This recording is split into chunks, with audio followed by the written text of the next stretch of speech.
जहां पूरी दुनिया जाने की कोशिश कर रही है वो है चांद। एक के बाद एक, अमेरिका हो या रूस, चीन हो या फिर अब भारत देश चांद पर जाना चाहता है। लेकिन आपने कभी सोचा है कि आखिर चंद्रमा की दुनिया कैसी है? चांद पर मिट्टी है या पत्थर, समुद्र है या नदियां, पहाड़ हैं या रेत के मैदान, पानी है या कुछ और? चांद की धरती पर एलियन है या इंसान? तो चलिए दोस्तों, अगले कुछ देर में ले चलते हैं आपको चांद की सैर पर। तो चलिए शुरू करते हैं अपने चांद के सफर को। धरती से चांद की दूरी लगभग 3,84,400 किलोमीटर है। पृथ्वी से चांद तक पहुंचने में सबसे कम समय 4 दिन अमेरिका को लगा है। वहीं अगर हम चंद्रयान के रास्ते से चांद पर जाते हैं तो लगभग 40 दिन का समय लगेगा। अगर यह मानकर चलें कि हम अमेरिकी स्पेस क्राफ्ट में बैठकर चांद पर जा रहे हैं तो हमें वहां पहुंचने में 4 दिन का समय लगेगा। 4 दिन बाद हम चांद की जमीन पर होंगे। चांद की जमीन पर उतरने के बाद जो हमें सबसे पहले दिखेगा वो है चांद की जमीन। आपको चांद की जमीन ऊबड़ खाबड़ नजर आएगी। चांद की जमीन पर हर तरफ आपको बड़े बड़े गड्ढे दिखाई देंगे।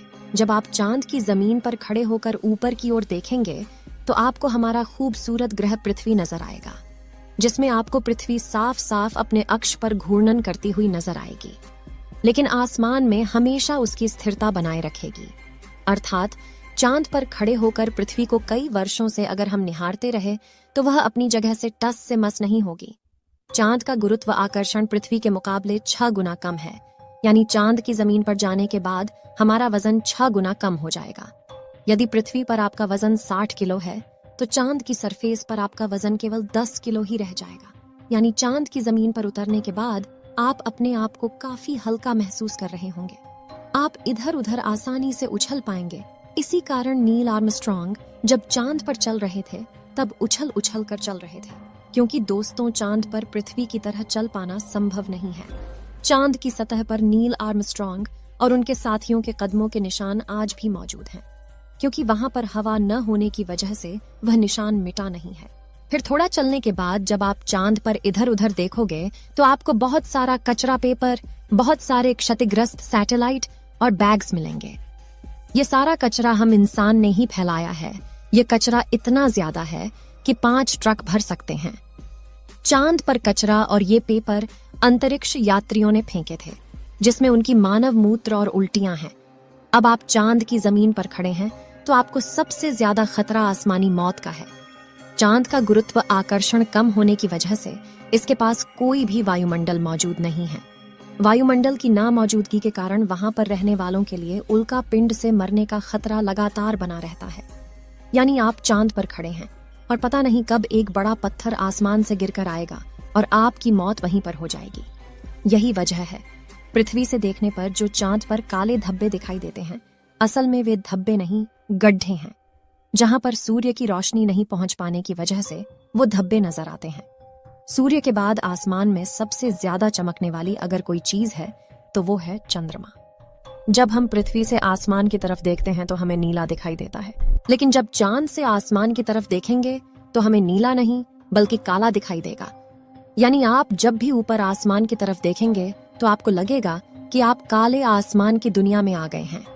अब चांद पर खड़े होकर आप बहुत बोरिंग फील कर रहे हैं और हम मजाक नहीं कर रहे। अमेरिकी अंतरिक्ष एजेंसी नासा ने वर्ल्ड रिकॉर्ड में अपना नाम दर्ज करवाते हुए चांद पर वाईफाई की सुविधा उपलब्ध करा दी है, जो कि 3 MBPS तक इंटरनेट स्पीड देता है। यानी आप आराम से चांद पर इंटरनेट चलाकर अपना एंटरटेनमेंट कर सकते हैं। अब आपका मन कर रहा है इंटरनेट तो बहुत हुआ, अब चांद से मैं पृथ्वी पर अपने घर फोन करके बात करता हूँ। आपने फोन मिलाया, फोन लग भी गया, लेकिन ये क्या, आप बोल रहे हैं लेकिन आपकी आवाज मुंह से बाहर नहीं आ रही है। जी हाँ, ये सच है, चांद पर आप कितना भी जोर से चिल्ला लें, आपकी आवाज मुंह से बाहर नहीं आएगी। धरती पर वायु की हमेशा हर जगह उपस्थिति रहती है, लेकिन चंद्रमा का अपना कोई वायुमंडल नहीं है, इसलिए वहां पर ध्वनि तरंगों का संचरण सामान्य रूप से संभव नहीं है। यदि आप चंद्रमा पर किसी को पुकार कर बुलाना चाहेंगे तो उस तक आपकी आवाज नहीं पहुंच पाएगी। परंतु चंद्रमा पर एस्ट्रोनॉट्स स्पेस सूट में रहते हैं, जिसमें ऑक्सीजन और नाइट्रोजन भरकर कृत्रिम रूप से वायुमंडलीय दबाव बनाया जाता है। इसलिए वे सूट में बात कर सकते हैं और उसमें लगे माइक्रोफोन की मदद से किसी अन्य व्यक्ति तक भी अपनी बात पहुंचा सकते हैं। इस तरह से चंद्रमा पर टेलीफोन के काम करने में तो कोई समस्या नहीं है, लेकिन आपको ध्वनि को अपने मुंह से माइक्रोफोन तक पहुंचाने के लिए किसी माध्यम जैसे वायु की आवश्यकता पड़ेगी, जो कि इस स्पेस सूट में ही संभव है। भविष्य में अगर चांद पर इंसानी बस्ती बनती है तो यह संभव है कि टेलीफोन से चांद पर बात की जा सकती है, लेकिन चंद्रमा से पृथ्वी तक सिग्नल पहुंचने में लगभग 1.27 सेकंड का समय लगता है। इसलिए पृथ्वी से संपर्क के दौरान आपको रुक रुक कर बात करनी पड़ेगी। अब चांद पर हमको रहना है, तो अब बात करते हैं चांद पर दिन और रात के बारे में। चांद को पृथ्वी का एक चक्कर लगाने में 27.3 दिन लग जाते हैं और अपने अक्ष पर भी एक चक्कर लगाने में इतना ही टाइम लगता है। यही वजह है कि चांद पर हमें एक बार में एक भाग ही दिखता है, दूसरा भाग छिपा रहता है। वहीं चांद पर एक दिन करीब 14 दिन का होता है। रात भी इतनी ही लंबी होती है, यानी चांद की सतह पर मौजूद वस्तुओं पर रात और दिन का बहुत ज्यादा असर होता है। रात में चांद का तापमान लगभग -153 डिग्री तक गिर जाता है, जबकि दिन में तापमान 180 डिग्री सेल्सियस तक बढ़ जाता है। फिर चांद के अलग अलग हिस्सों की स्थितियां भी अलग अलग होती हैं। माना जाता है कि चांद का साउथ पोल ज्यादा ठंडा होता है। रात तो वहां पर इतनी ठंडी होती है कि पृथ्वी का कोई भी मनुष्य शायद ही उन हालात में रह पाए। बस्तियां बसाने की कल्पना तो दूर की बात है।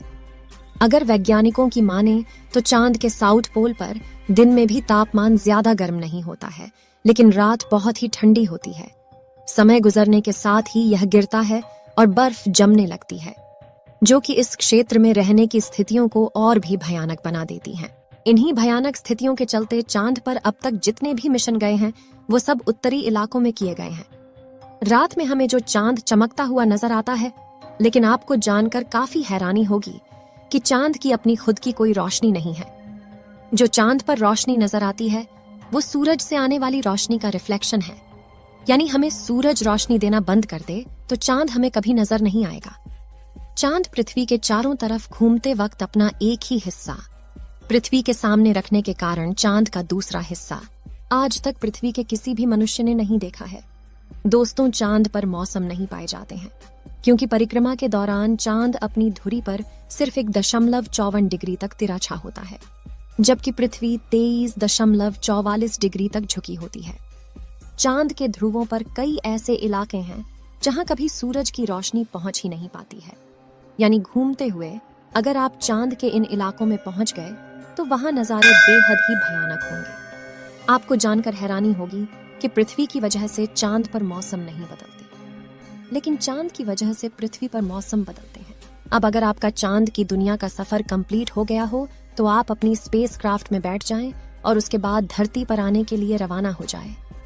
दोस्तों, आपको चांद का डरावना और जानकारियों से भरा सफर कैसा लगा, हमें कमेंट बॉक्स में लिखकर जरूर बताएं। इस वीडियो को एक लाइक जरूर करें और अपने मित्रों तक इस वीडियो को शेयर करें ताकि उन्हें भी जानकारी मिल सके। और भी नॉलेजेबल वीडियो के लिए अपने भरोसेमंद चैनल को सब्सक्राइब जरूर करें।